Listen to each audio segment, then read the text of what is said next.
fear that we as a country are drowning in a sea of debt. The deficit is the issue that motivates me to run for office. So we think we have a really good practical chance of bringing more liberty-minded people to Washington, and we really think it's going to happen.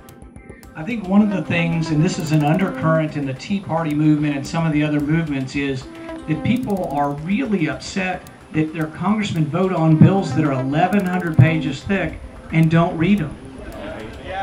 There is legislation, and I will support it and introduce it, that says you have to sign a document and say you've read the bill before you vote on it.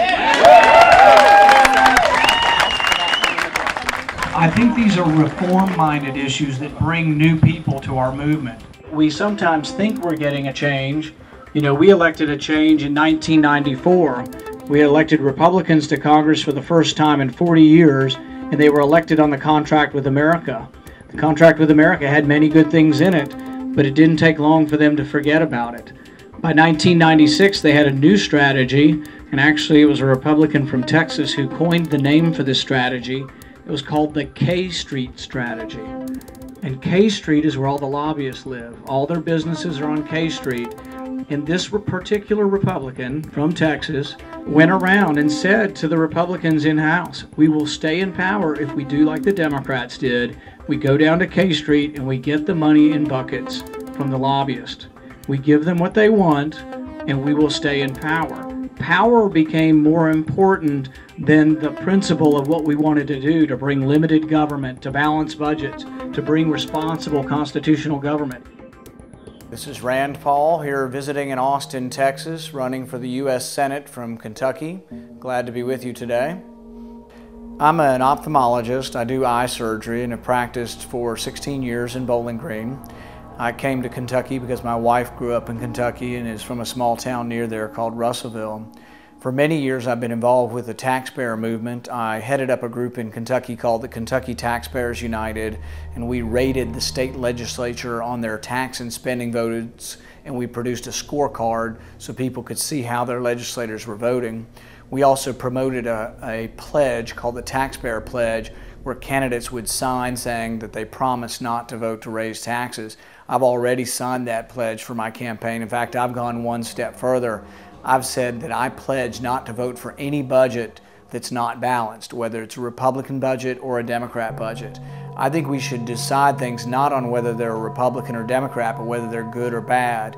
And I think our budget being so far out of whack is bad for the country and will lead to repercussions on all of us as we go to the grocery store and pay higher and higher prices. I believe that government is best that governs least. I think that government has grown so large that we're in danger of losing our freedoms. I think the debt has grown so large that we're drowning in a sea of debt. And if we don't do something, I think the problems will be imminent and serious. I think the problems with the debt are not only that our kids and our grandkids will be paying for the debt, the problem is that we're going to be paying for it through serious inflation. We doubled the monetary base last year, and when that money leaks out through the banking system into the economy, my fear is that we're going to have significantly higher prices and potentially chaos within the system if we're not careful. Thomas Paine said, during the Revolutionary War, he said, "These are the times that try men's soul." I think that we're in a similar period of time in the sense that there's an unease. I think there's a discontent across the land. People are coming more and more, not just people from the liberty movement, but everyday people within every aspect of my life. I see these people come into the office and they're worried. They're worried about our country. They're worried about what's going to happen. They're worried about the currency. They're worried about the debt. They're worried about we're a country that doesn't manufacture anything anymore. We're worried that our leaders tell us, go to the mall and spend your money and everything will be okay. People are seeing through that and people are worried. So I think there is an unease. I think the discontent is also seen in the Tea Party movement. People spontaneously showing up. In my little town of 50,000 people, we had 700 people show up for a Tea Party. And it wasn't Republican or Democrat organizers. These were regular folks that most of them were independents. Most of them were people who had not participated in the political process before. So there is a discontent out there. What we need to do is capture that, run candidates for office who will represent the people and try to take back our government. My opponent in the Republican side is the Secretary of State. He's a career politician. He's a young man who's not done anything really other than run for political office. In fact, recently we've done pretty well in a poll against him, and we've only been doing this for 3 months, and he's been doing it for 8 years. So we really see that there is a discontent. I tell people that as I meet the Republican primary voter in Kentucky, I've yet to meet one voter who would have voted for the bank bailout.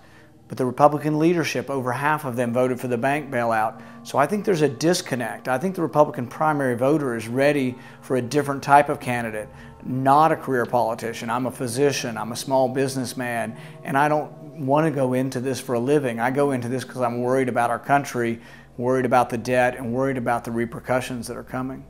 Yesterday we had what's called a money bomb, and we had over 5,000 people contribute money to our campaign. We raised $450,000 in 24 hours.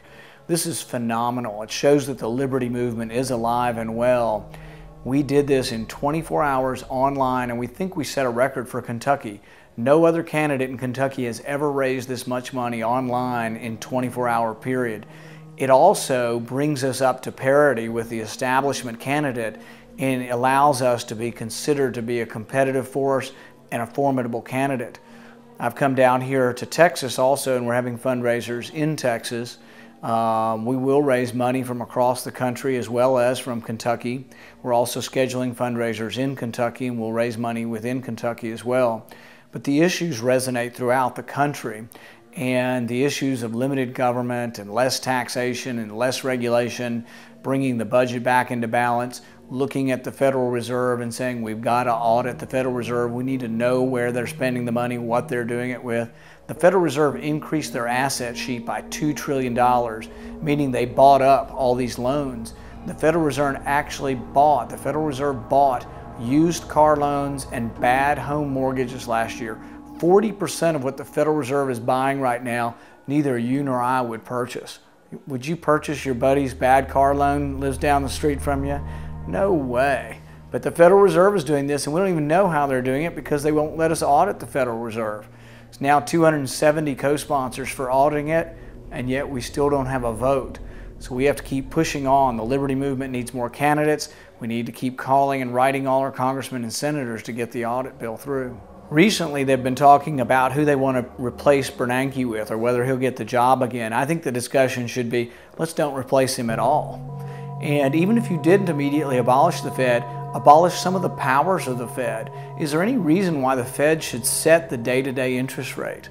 I see the interest rate as kind of like insulin in the body. When you eat a big meal, your insulin rises, tamponades the blood sugar, and it brings it back to a maintenance level. We call that homeostasis. It's sort of an equilibrium that always finds its balance when the body's working properly.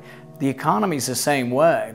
When it gets overheated and there's 100 new home builders building houses, the competition for money will drive the interest rate higher. The economy slows gradually a little bit, and then when it grows to a point, interest rates fall and the economy will pick back up again.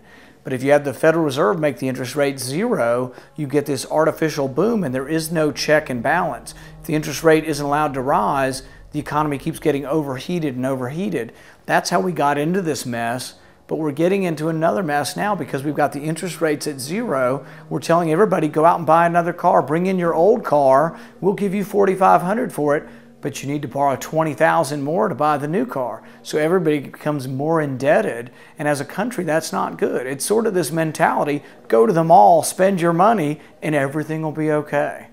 It doesn't make any sense to you individually, and it can't make any sense for an economy. I think it's a little scary in our country that we're doing what's called political profiling. You know, people were worried about profiling people for the color of their skin. Now we're profiling people for the color of their thoughts. You know, what are you thinking? Do you believe in something really scary like the Constitution? You might be a dangerous person. It actually said in that report out of Missouri, the Missouri Department of Homeland Security said, if you believe in the Constitution or supported Ron Paul or Bob Barr, you might be a terrorist. So something so benign and something you would think so wholesome as believing in our country's founding document has now been turned on its head, and we're the ones to be investigated. I think times of crisis is when we have to worry the most about things. You know, Rahm Emanuel, who's a chief advisor to President Obama, said, "Let no good crisis go past without allowing government to grow. These are our chances for government to grow stronger and for more security at the expense of liberty." And it's happened before. When you have severe crisis, that's when sometimes strong leaders arise. You know, you had the money destroyed in Germany in 1923, and out of that chaos came Hitler, who promised that these awful people were the ones doing this to you, and we need to round them up and put them in camps.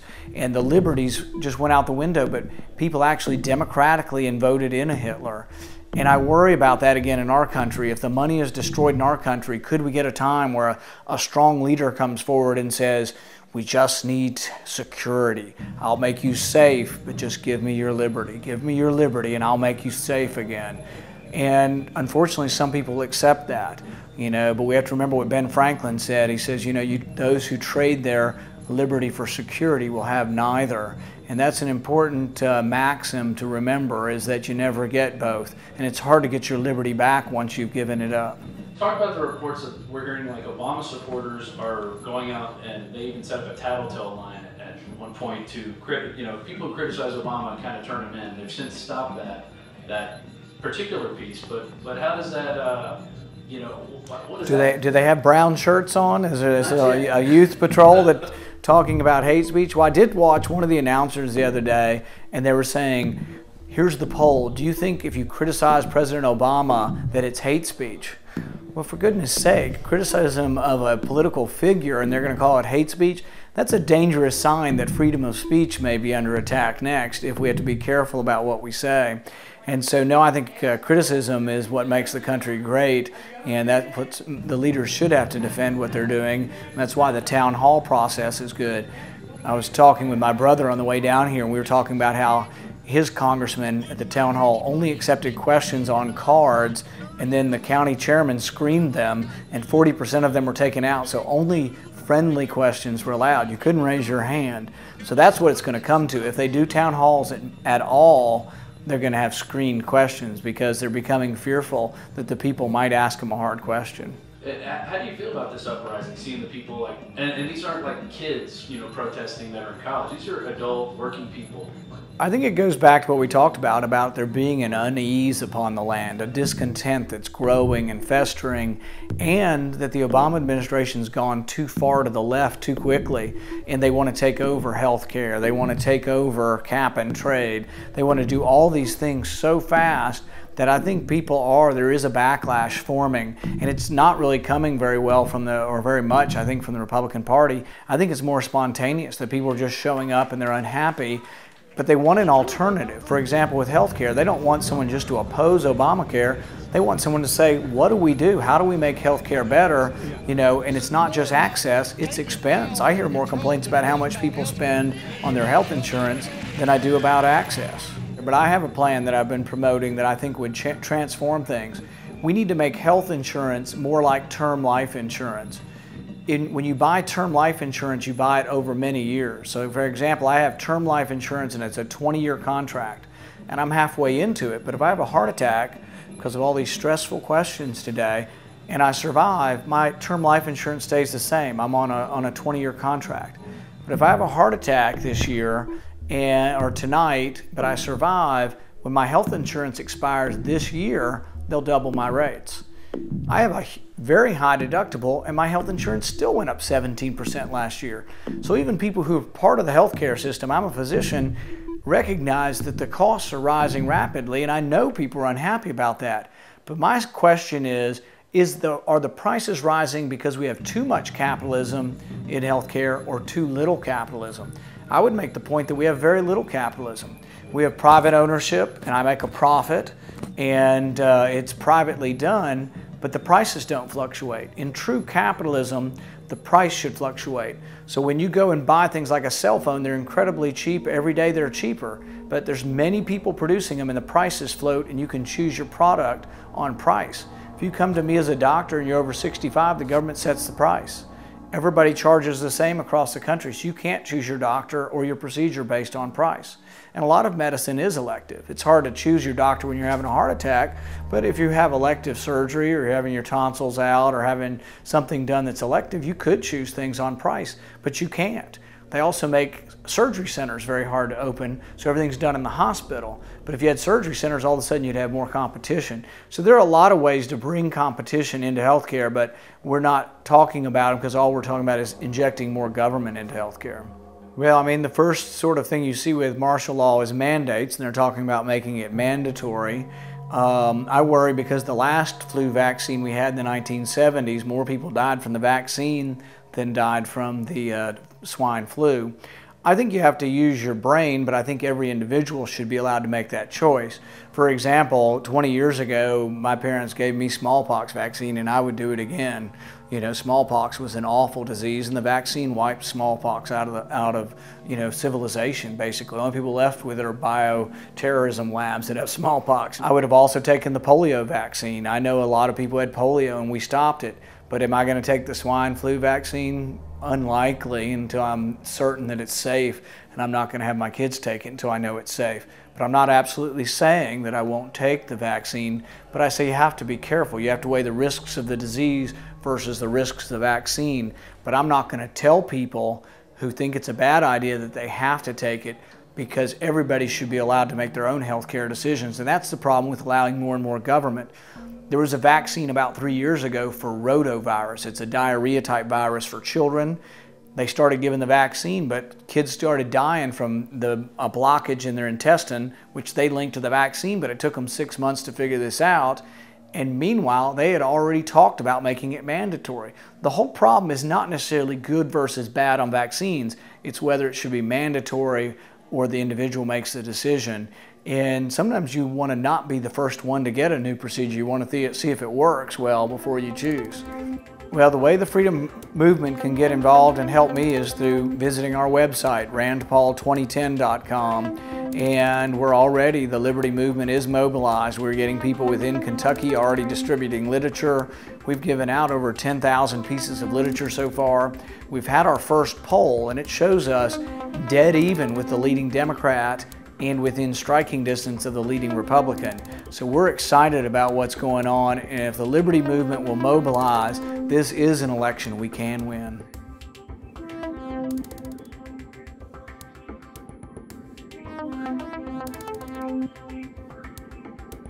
Visit INFOWARS.com and PrisonPlanet.com. When you're on the sites, you can also tune in 24 hours a day to my daily radio broadcast. There's also a free iPhone app to listen to the syndicated radio show when and where you want. Used since before the days of the Roman Empire to support the body's natural systems and enhance overall health. Introducing the new InfoWarsLife.com oil of oregano formulation, a highly advanced nutraceutical form of this key herb that has been traditionally used by civilizations for thousands of years to promote health. We have now procured the most high quality and potent forms of oregano oil on the market, sourced from top leading manufacturers to ensure a concentrated level of bioactive ingredients. Extracted directly from the wild herb and sealed in easy-to-use capsules, you will no longer need to endure the burning of liquid oregano on the tongue. Wild crafted from the Mediterranean oregano species that experts agree is one of the most powerful and most challenging to acquire. This winter season, it's more important than ever to secure this true form of oil of oregano. Now available in our limited first run at InfoWarsLife.com. That's InfoWarsLife.com or call 888-253-3139.